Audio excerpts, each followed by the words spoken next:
So I will now invite my colleague, Mr. Kikuchi, to turn on his camera and share his slides to report the first session of our ADR workshop that focused on kind of state of the art of ADR technologies. And then after reporting this, so Kikuchi-san and I will report, and then we'll come back to the discussion with Professor Suzuki. So Kikuchi-san, you have the floor.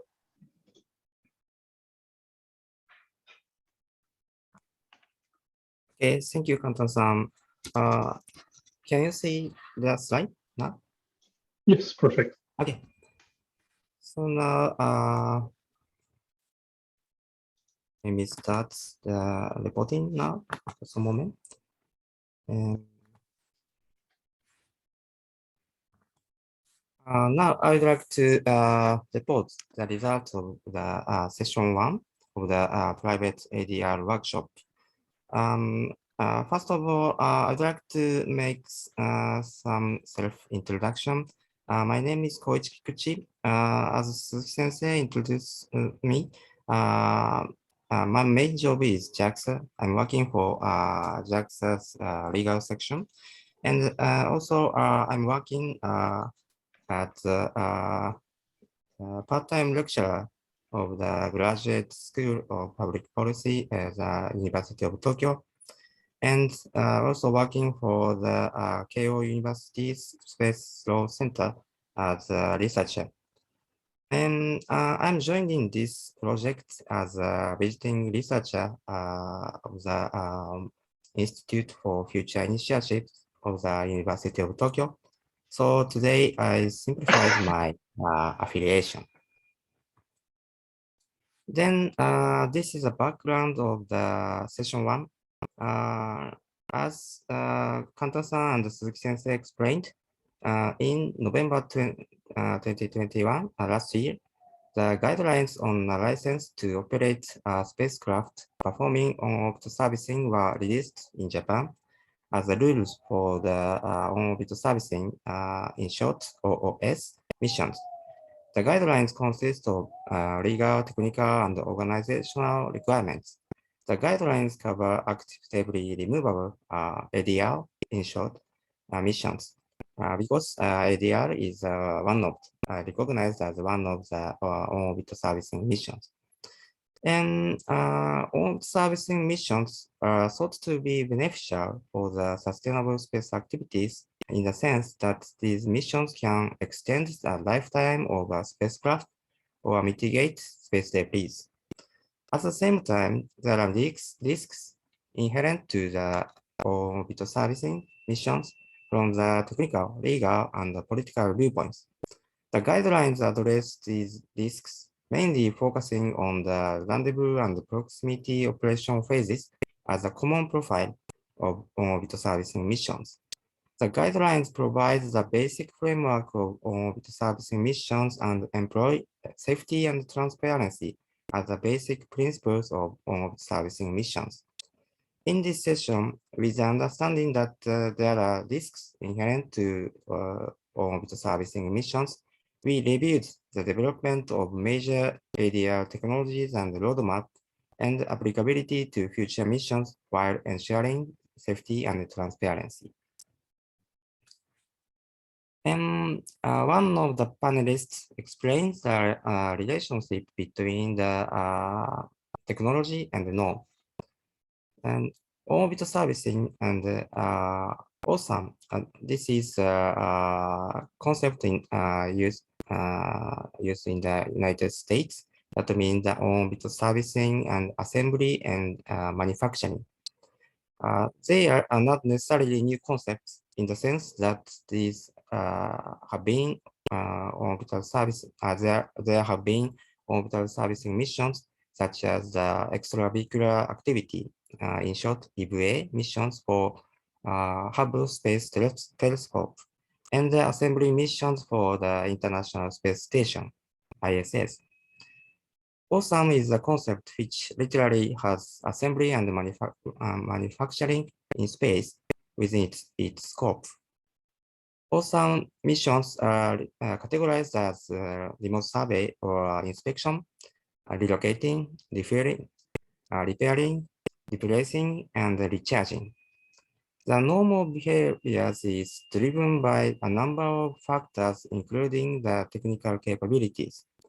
ADR or awesome capabilities can be the motivations and goals of the stakeholders.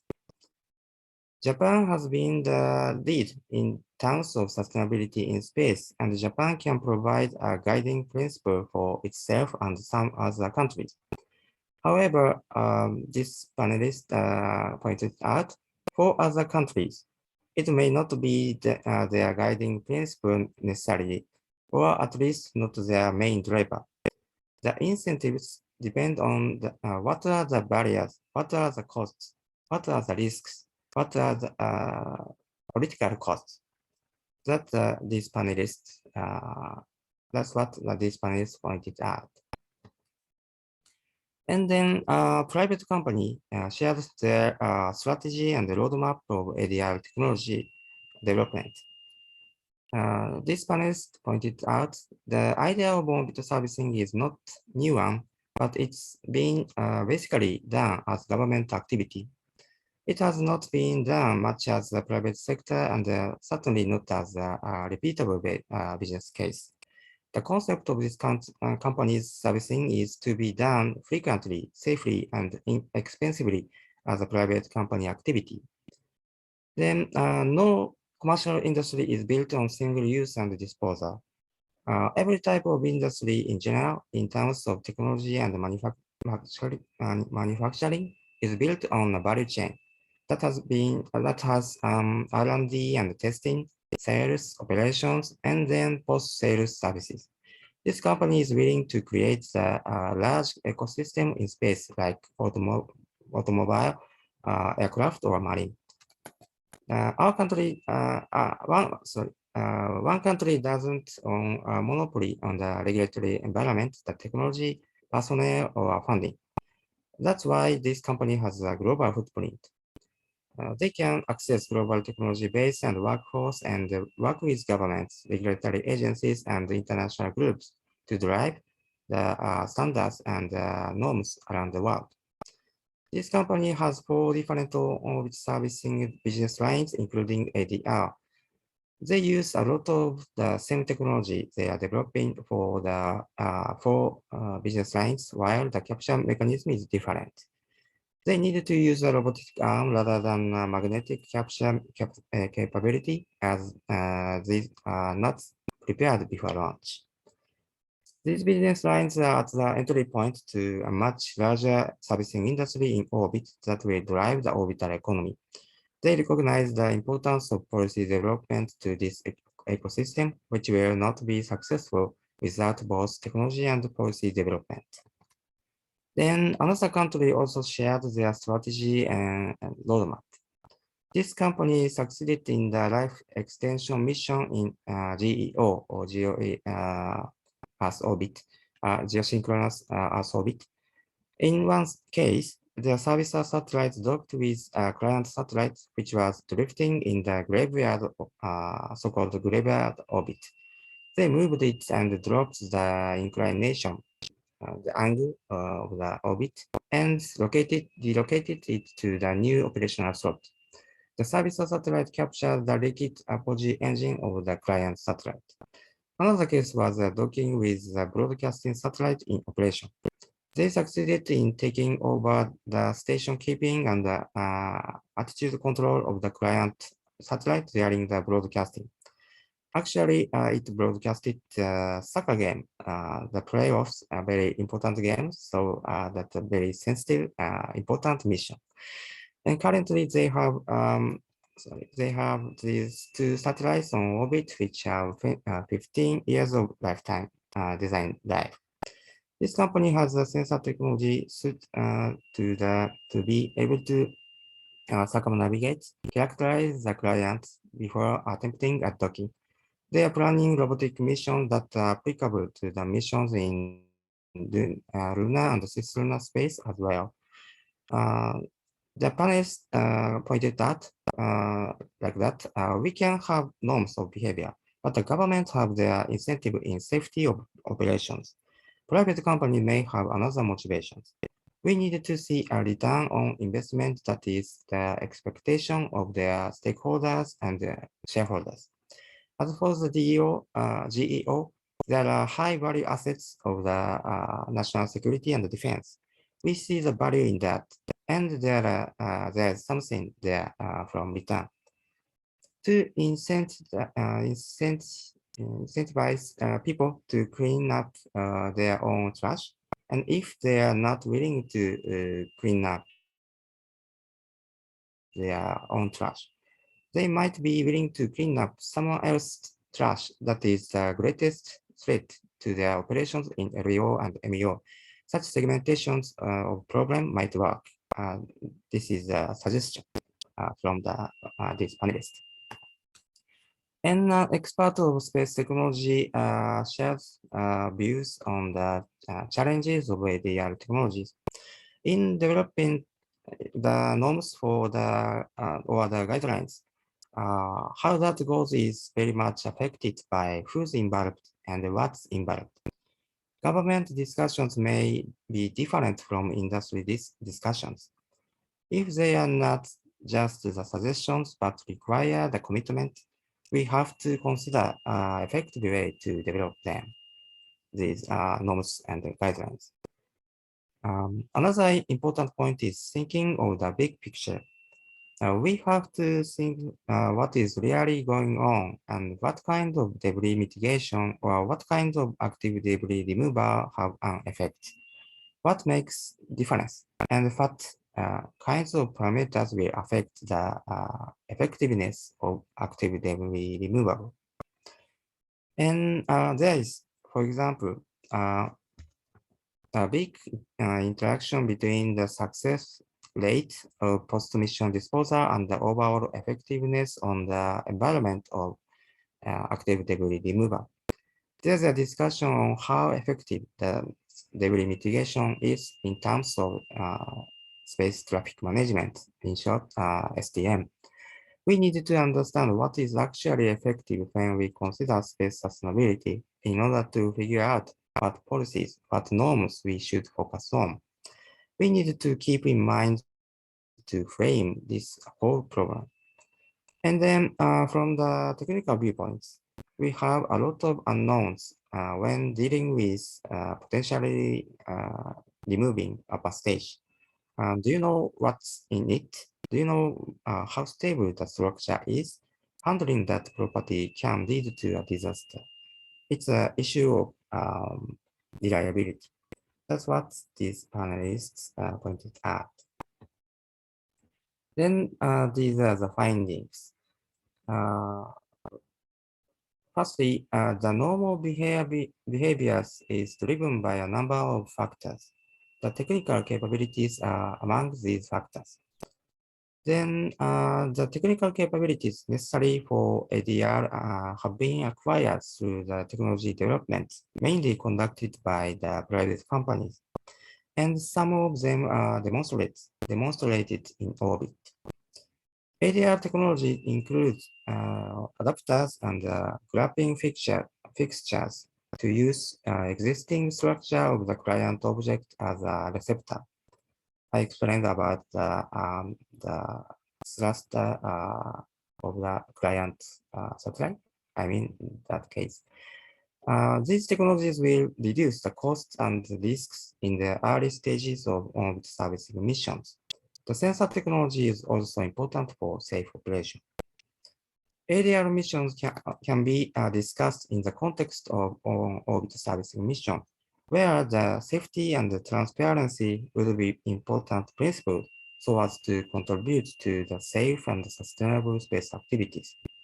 At the same time, ADR missions also can be discussed in the context of STM or space sustainability as the measures to mitigate space debris, where the effectiveness and reliability should be considered compared to the other measures to address space debris issues. That's the findings from the session 1. Thank you for your attention. That's all, and back to Kantan-san. Thank you very much, Kikuchi-san, for the great presentation. And I see that we already have questions. So what I will do is I will quickly go through the reporting of the session, the second session of the workshop, and then we'll have a good moment for discussions and questions. So the second session of this private ADR workshop focused on the norms promotion aspects. To be precise, we had three main topics. The first was to identify priority areas for normative or regulatory action. And I mentioned these two because, again, we could be talking about norms, we could be talking about rules, and it's important to keep that in mind. However, our goal here was not to discuss specific norms or rules to be implemented, but more where should we put the focus. The second aspect was to discuss the nature of instruments to be used. So what I was saying, do we want norms, rules? Do we want them legally binding or not? What is the most appropriate to deal with the situation? And finally, we wanted to discuss the modalities of the international promotion of norms or rules. There were four main guiding questions that I will not read, but the first one focusing on what are the priority regulatory areas, as I was mentioning. Do we need to go through voluntary norms, or do we need hard laws or regulations? The second question, mostly focusing on what are viable alternatives to purely multilateral discussion. To put it simply, do we need to go necessarily through COPUOS, or are there other platforms that could be used to promote norms and rules on active debris removal, in particular relying on the industry? The third question on the Japanese approach. It was presented by Professor Suzuki. So the idea of taking the initiative, doing something, issuing regulation, implementing them, and then let everyone know what Japan has been doing. And if other countries find it convincing, then it will progressively evolve towards a generally agreed upon international norm. And finally, the fourth question, a bit more specific on how do we decide what objects should be removed from space? Do we need an international agreement? What could be the process to identify this object and I would say clarify the fact that these objects are available for removal? And I will go over the discussion that we had, really mentioning everything so that we can have a good discussion afterwards. So there were 6 main areas that were identified as things we should focus on when thinking about regulating active debris removal. First of all, is about thinking on national authorization process for on-orbit servicing or ADR activity. In the current situation, Japan is the only country in the world that has a clear licensing process focusing specifically on RPO. Other countries either are not able to license it or do it on a case-by-case basis. So there is no legal clarity, except in Japan, on the process to be followed. The second main area is that one key area of focus on issuing rules on ADR is to ensure non-interference with other assets, all kinds of interference. Because as was mentioned by Professor Suzuki in his keynote, ADR technologies have been raising suspicions, because if you have the ability to remove a debris, you have the ability to remove an active test satellite, to inspect it, etc. So focusing on this dimension of non-interference is critical. The third aspect that is, I would say, a standard aspect of space safety that is not addressed yet is the question of the right of way in general in space safety, but also in particular with regards to ADR operations. The fourth point, and we will come back to it because we had a big discussion on this specific element, is the availability of debris for removal. What can we remove? How do we decide what can be removed? Who has the authority to say this can be removed by one of my national company or not? And in particular, there was this interesting suggestion to allow countries to designate a few objects from their national registry that would be available for salvaging, but we'll come back to it. Then the fifth point was on the fact that, again, because ADR operations are very sensitive, it is important to try to reach as much as possible multilateral acceptance over the norms and rules. And in terms of how to promote and how to adopt these norms or rules, this multilateral acceptability, not only acceptance, but acceptability kind of limits the promotion approach. Typically, the ideal of multilateral acceptance is copious. However, it has been in a deadlock. So even if we find other fora, we need to consider their inclusivity to reach acceptability. And finally, one point that was mentioned in this slide, but we didn't come back to it much in the discussion, is on what should be the role of government, in particular on the operational phase, provision of SSA data, etc. It is unlikely that there will be a governmental traffic manager. The only country that was close to it, the United States, in the end, it has been dragging the process. Basically, huge progress were done under the Trump administration. Now everything is going nowhere, to put it in a blunt way. So starting to discuss on we started to discuss on the process of developing norms. And the fact is, all the participants basically agreed on the basic idea of what Japan wants to do. The idea that the first step would be to try things, whether it's regulatory or purely technical, but try things, see what works, identifying good lessons and challenges. And then by demonstrating it, then first of all, you have something to propose to the international community, but also you have a benchmark. And so others will be able to see, okay, Japan tried that, it was interesting. China tried that, it was interesting. The US tried this, it was less interesting.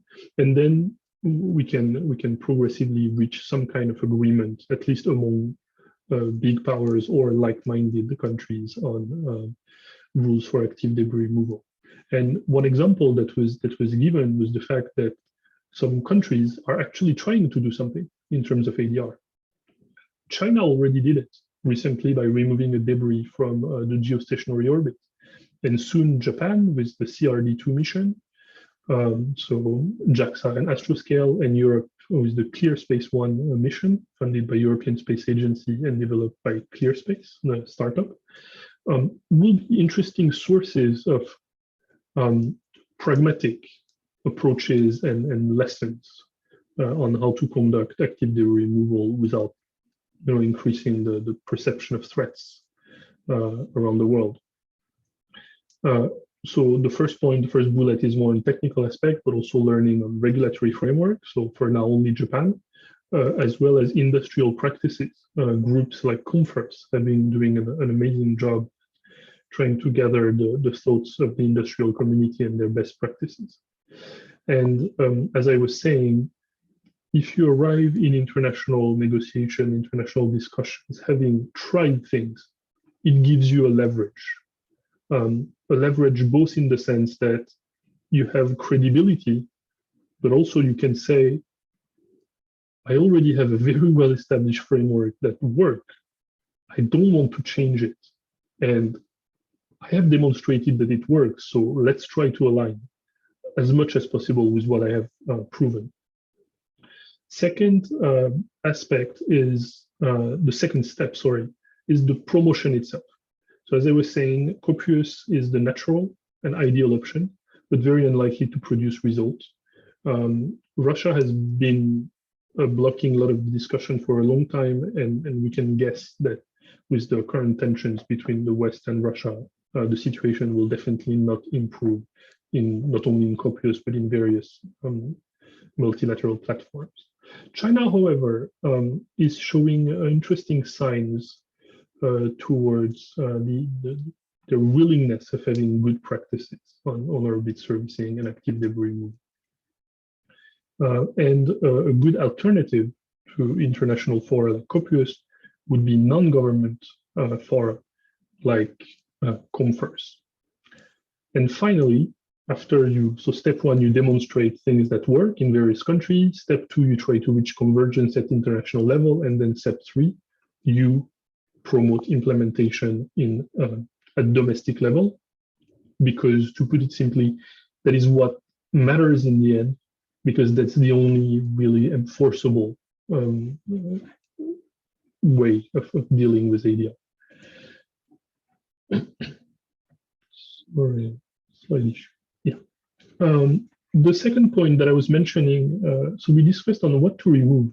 When we want to do actual debris mitigation operation, it's fairly complicated to know what to remove. The first choice that was mentioned is obviously these big, well-identified high-risk debris. There were studies in particular by NASA, probably also European Space Agency, on the fact that there are specific pieces of debris that are particularly dangerous, often big rocket boosters. And from a legal point of view, dealing with ADR operation on this kind of debris is straightforward in the sense that we know who is the state of registry for these big things. And in probably 95% of cases, it's either the US, Russia, and China. The issue, however, with this big debris, so it's legally clear, but it's on the existence of a commercial market for that. Actually, most of the participants, whether from industry or related to the industry, were very skeptical about a commercial market for large debris. And also the fact that these large debris are particularly dangerous, and there would be an issue of states willing to accept the liability of having someone, whether themselves or an external provider, providing ADR on this. However, they see a clear market on debris mitigation and remediation related to large constellations. Then the second choice, if it's not the big, well-identified debris, it's the small debris. However, in that case, there is a big legal issue, because most of these small debris are not officially on a national registry. So we don't know who to ask. I mean, when I say we, an ADR, a company or an agency willing to do ADR on this kind of debris, wouldn't know who to ask. And because there is no either law or principle of salvage in space, then you can basically not do anything in the current situation. And there was a very bold statement that I'm sure some of you may react to, that was saying that removing a piece of debris endangering one's asset could be considered self-defense. And so that in the urgency of the situation, if one asset is threatened by a piece of debris, Article 51 of the UN Charter could be invoked. I know that's really provocative. I'm not sure whether it's the kind of thing that someone would say in a public session, but that's the benefit of having this kind of private discussion. What can be done to advance the acceptability of ADR was also mentioned. And as I was saying before, what was proposed in our workshop would be to allow, to reach a consensus on the fact that states could be allowed to basically say, I have a few assets, dead assets, on my national registry.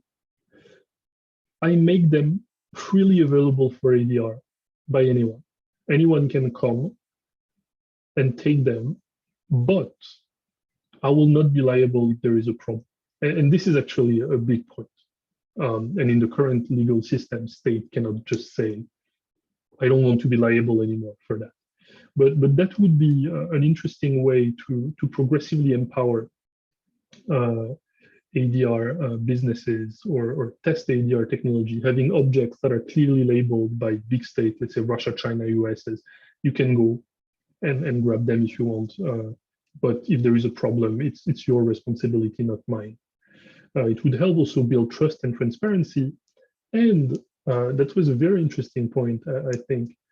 It's also some form of tacit warning that, okay, you can touch this, but the others are off limit. And I will not joke with the fact if you try to touch the other objects.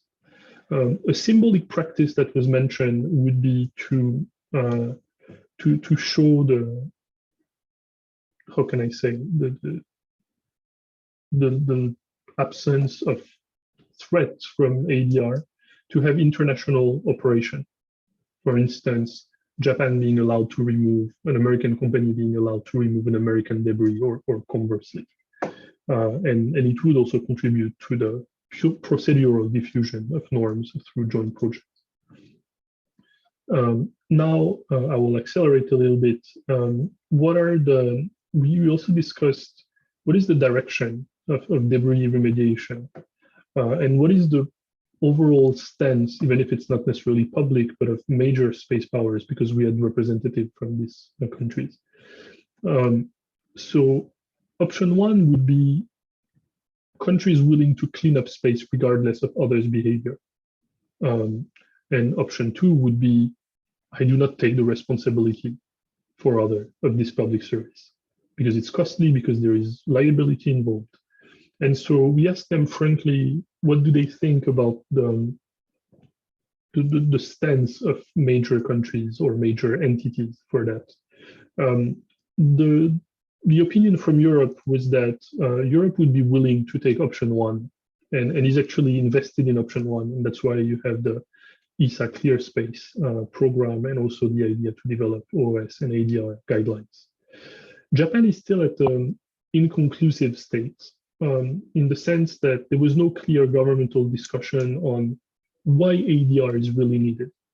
However, Japan is progressively moving towards this aspect because of the funding of the CRD2 mission by JAXA and operated by Astroscale. The US would be like Europe on slightly towards option one, but contingent on the business opportunity from Russia is perceived as having as tilting towards option two, and China, surprisingly for me, was perceived by many as tilting towards option one, in particular since it could be perceived as prestigious by the domestic audience in light of the recent communication around the debris removal in geostationary orbit.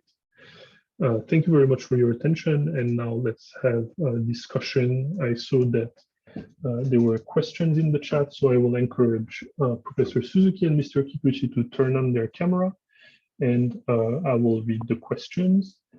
So Ingo Baumann asks, as important information for other countries, how long did the Japanese licensing process for OOS operator mission take?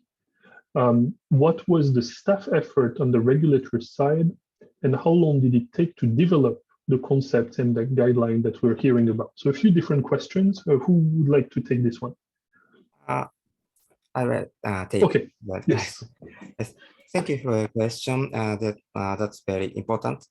Firstly, the guidelines is incorporated into the framework of Space Activities Act of Japan. And then Cabinet Office shows the standard period of reviewing in the homepage. So you can check the document, and I checked that, and it says for license to control satellite, it takes from 15 days to 3 months. And the actual period would depend on the reviewer's skill. So, and the guidelines for on-orbit servicing mission apply the performance-based approach for their technical requirements. That means that gives that means that the requirements are not quantitative, but qualitative. So no numeral criterion is not set. This gives the flexibility for reviewers to flexibility for reviewers, but at the same time, the reviewers have to catch up the advancement of technology always. So it's a big challenge for cabinet office staff. Anyway, that's the answer to your question. I think, and there's the second part of the answer. How long did you work on this guideline? How intensive and how long did it take for Japan to develop this guideline? This guideline, it's a very short time effort. We actually and the Suzuki sensei involved in, and we did the hard work that actually the draft rules were made within 6 months, and it was established as guidelines. It's 1 year. 1 year effort. Okay, which seems fairly short. A lot of hard work in that. So we have a question for Professor Suzuki in the Q&A box. So what political aspect should be the main priority in this space debris issue? How to bridge the interest of developing countries to the freedom of access of outer space, but countries that may demonstrate a lack in technical ADR capability? And the issue is, how do you not impose, but push for an international framework that some countries may not be able to follow for technical reasons? I think the active debris removal is basically the service for the global goods. I mean, it is serving for everyone. Like I said, for example, the satellite from Ecuador will survive if the debris was removed by anyone. It doesn't have to be your country's active debris removal satellites. It can be anybody. I mean, it doesn't have to be Japanese. It doesn't have to be Americans. I mean, these are commercial services. You can say, okay, I am operating a satellite and I don't want to be hit by the debris.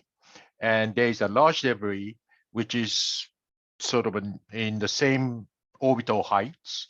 So I want to remove this satellite in order to protect my satellite. So you can ask for the commercial services like astroscale, clear space, or any other debris removal services, and then you can remove the debris.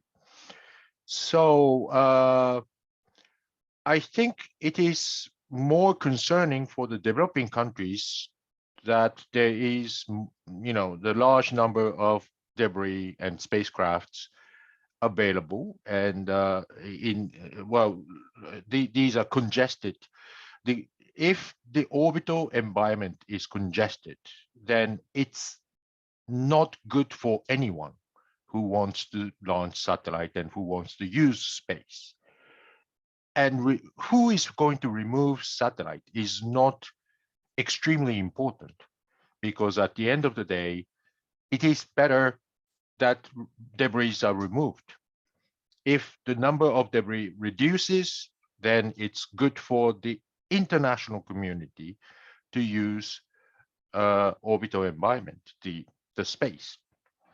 So I think those countries which doesn't have the technical capability for the ADR doesn't have to worry, because it's not about your country's problem. I think it's everyone's problem. Thank you very much. And we have, so there is a question that I can answer quickly. Here, when we talk about space debris, it's of course debris in space and not the debris that re-entered the atmosphere or left on the ground, for Wajahat's question. We have a question from Kuriyama-san, very interesting question. In your presentation, some expert mentioned that government and industry might have different motivation and interest. Could you share how Japan dealt with this issue in formulating the on-orbit servicing guidelines? And at the same time, so maybe Professor Suzuki, and at the same time, I forgot one part of Dr. Bauman's question, which was the staff effort. How many people were in the team to develop the on-orbit services guidelines? How many people are in the working group? There are two layers. One is the actual working group, consists of the people from JAXA, people from academia, and there are about 5, I think, who are acting as an outside advisory board. And there are, I think, about 6 to 7 people working in the cabinet office who are drafting the document. But that's the number of people who appeared on the surface. There are number of the discussion with the relevant ministries like the Ministry of Defense and Ministry of Education, Science and Technology. So there are a lot of people who are working in the background, but I think those people who appeared on the surface is about the 5 academics outside board and 6 people who are working as a staff officer. And considering the Kuriyama-san's question, so it's a good question about the how to